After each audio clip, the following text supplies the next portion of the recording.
Hello friends, जय मसी, नमस्ते।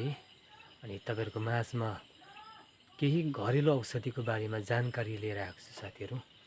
अनि घरेलु औषधिको नाम चाहिँ हो मुलापाते झार। यसको विषयमा केही कुराहरू तपाईँहरूको माझमा म राख्न चाहन्छु। अनि यो दबाईको बारेमा, अनि यो दबाई चाहिँ पहिला मैले पनि युज गरेँ अनि मलाई धेरै जाती भयो, राम्रो भयो। मैले 3 खोराक चाहिँ यो जङ्गली दबाई खाएँ साथीहरू, धेरै जाती भयो। अनि त्यसै कारणले गर्दा तपाईँहरूको माझमा पनि यो मुलापाते झार यस्तो हुन्छ। यसको भिडियो बनाउनु मन पर्यो अनि त्यसै कारणले गर्दा मैले यो छोटो भिडियो बनाएको साथीहरू। अनि यो चाहिँ के को दबाई भन्दाखेरि चाहिँ तपाईँको घाँटी दुख्दा खाने दबाई, घाँटीमा घाउ हुँदा खाने दबाई, घाँटीमा बिरिरी फोका निस्किँदा खाने दबाई हो साथीहरू। यसको पत्ता चाहिँ तपाईँले धोएर यसको रस खानुभयो भने धेरै राम्रो हुन्छ। अनि यसको फेदको जरालाई पनि तपाईँले धोएर त्यसको रस खानुभयो भने धेरै राम्रो हुन्छ साथीहरू।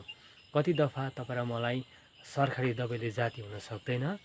अनि त्यसको बादमा चाहिँ हामीहरूले यो जङ्गली अथवा घरेलु औषधि युज गर्नु सक्यो भनेदेखि यसले पनि राम्रो हुन्छ साथीहरू। अनि तपाईँहरूको घाँटीमा घाउ निस्किँदा, घाँटी दुख्दा अनि तपाईँहरूले पनि मुलापाते झार एकपटक युज गर्नु सक्नुहुन्छ साथीहरू। अनि तपाईँहरूलाई नै त्यसपछि थाहा हुन्छ के कस्तो हुन्छ भनेर साथीहरू। अनि यो सर्ट भिडियो तपाईँहरूको माझमा आजको लागि यति नै।